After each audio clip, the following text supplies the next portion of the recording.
Salut.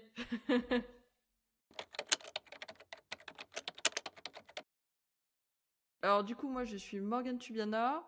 Je suis tout simplement, spécialisée en branding et en brand design et ça veut tout simplement dire que, j'aide, les entrepreneurs et les cabinets, les agences à créer des marques pour qu'ils puissent se démarquer.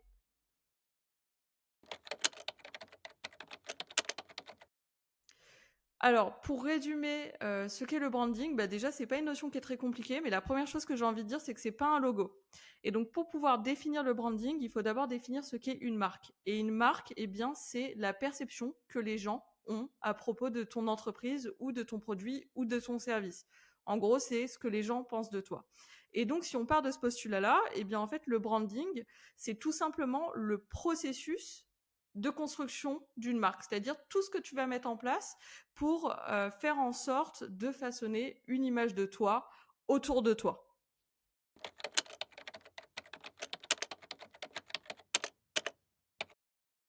Travailler son branding, contrairement à ce qu'on pourrait penser, c'est pas uniquement réservé aux grandes marques B2C, type Coca ou McDo. Non, c'est pour tout le monde. Agence que pour ces grandes marques-là ou même pour des cabinets d'avocats. Tout simplement pourquoi? Parce que le branding, en fait, c'est tout simplement ce qui fait que tes prospects, tes clients vont avoir confiance en toi. Si autour de toi, tu dégages une mauvaise image, eh bien forcément, les gens ne vont pas te faire confiance. Et si les gens n'ont pas confiance, eh bien, ils n'achètent pas chez toi. Et donc, c'est pour ça que, en fait, le branding, c'est hyper important pour tout le monde. Et pourquoi c'est d'autant plus important pour des avocats ou pour des gens qui travaillent, voilà, dans la conformité? Ce sont des métiers déjà qui sont techniques. Là, le client qui a besoin, en face de toi, qui a vraiment besoin de te faire confiance sur ce type de sujet délicat. Et donc, si tu n'inspires pas cette confiance-là, eh bien, ça ne marche pas. Et donc, c'est pour ça que c'est primordial pour chaque cabinet d'avocats ou chaque personne qui travaille dans ce type de secteur de travailler son branding.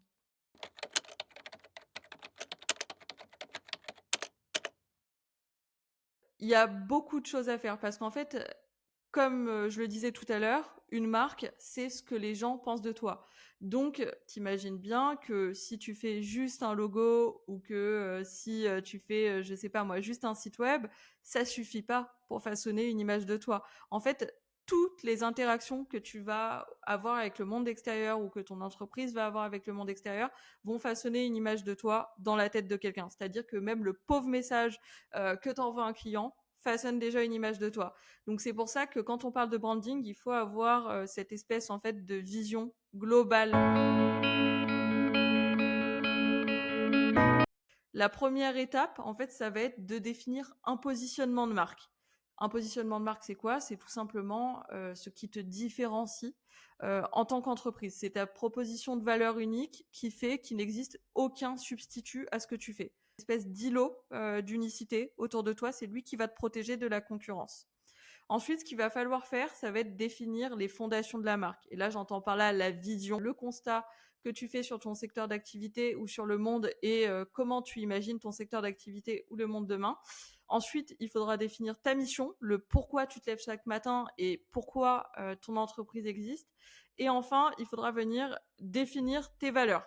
Quand tu as ce socle-là, qui sont pardon, le positionnement, la vision, la mission et les valeurs, on peut dire que tu as les fondations de ta marque. En fait, tout va partir de là. Et pourquoi c'est hyper important? Parce qu'en fait, ce truc-là, c'est vraiment ton identité profonde. Et si t'as pas d'identité profonde, s'il n'y a pas ce leitmotiv puissant, s'il n'y a pas cette différenciation puissante, tout le branding, toute l'identité que tu vas construire derrière, en fait, ça va être une espèce de coquille vide. Et donc, c'est pour ça qu'on commence par là et que, par exemple, on commence jamais par créer son site web. Ça marche pas.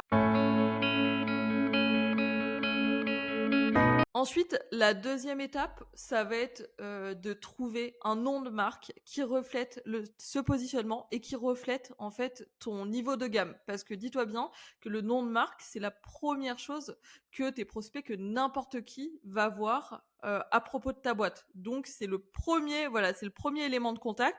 Et grâce à cet élément de contact, eh ben, on se fait déjà une image de toi. Je te donne un exemple un petit peu bête.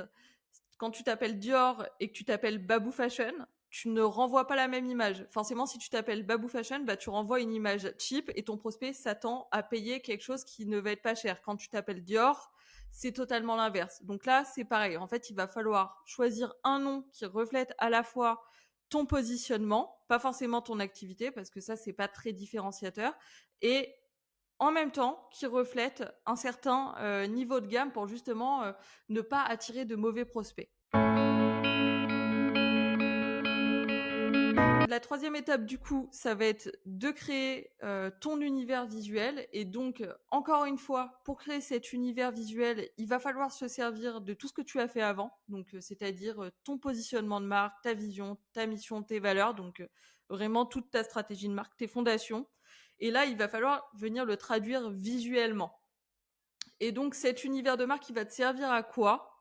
Il va te servir à exprimer visuellement ton positionnement. C'est-à-dire que quand un prospect va venir sur ton site, quand il va venir sur tes réseaux sociaux, en fait, tu n'auras pas besoin de parler. Il saura déjà à qui il a affaire parce qu'en fait, ton positionnement se dégagera à travers cette identité visuelle. Et donc, pour créer cet univers visuel de marque, il va falloir s'appuyer sur 3 piliers. Le premier, c'est l'intensité visuelle. On n'est pas là pour faire du petit dessin fadasse. Aujourd'hui, il y a des tonnes de boîtes. Si c'est pour pas oser, pour pas être audacieux, pour être classico-classique, ça sert à rien. Autant de rien faire, c'est de la thune perdue. Deuxième chose, ça va être l'approche systémique. L'idée ici, c'est de ne pas construire l'identité visuelle comme des éléments isolés, un logo par-ci, deux couleurs par-là, deux polices par-ci. Non, l'idée, c'est vraiment de construire un système global où tous les éléments vont se répondre. Et ça va permettre de maintenir la cohérence de la marque partout, sur toutes les supports de communication, partout, pour en faire à chaque fois un message clair et puissant.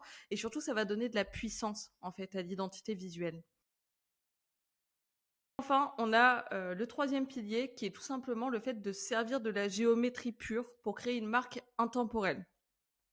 Quand on crée une identité visuelle, l'idée, c'est pas de se baser sur des tendances qui vont changer et du coup de la refaire tous les 2 ans. Un exemple qui est encore une fois tout bête, mais imaginons que tu as un ami et que cet ami, à chaque fois que tu vas le voir, il change de personnalité. Eh bien, je ne pense pas que tu lui ferais confiance. Et ben, c'est exactement pareil avec ton identité visuelle. Elle n'est pas vouée à changer. Elle est juste censée représenter ton positionnement de marque visuellement et elle est censée rester des décennies quand elle est bien faite. Et donc, pour que ça fonctionne, au lieu de te baser sur des tendances graphiques bidons, eh bien, tu vas te baser sur des formes géométriques simples pour la créer parce que ces formes ne vieillissent jamais et grâce à ça, tu auras une identité que tu vas pouvoir garder au moins 20 ans. Ensuite, à partir du moment où tu as toute cette bibliothèque, tous ces assets de marque, j'entends par là ton positionnement, ta vision, ton logo, ton iconographie, tes images, tes polices, tes motifs, peu importe, voilà, tout ce que tu as fait, et ben l'idée, ça va être de venir les centraliser, tout centraliser au même endroit. Et donc, cet endroit, cette espèce de coffre-fort stratégique, ça s'appelle un brain center. Et donc, dans ce Brain Center, tu vas venir mettre tous tes assets de marque que tu vas pouvoir télécharger, mais aussi mettre leurs règles d'utilisation.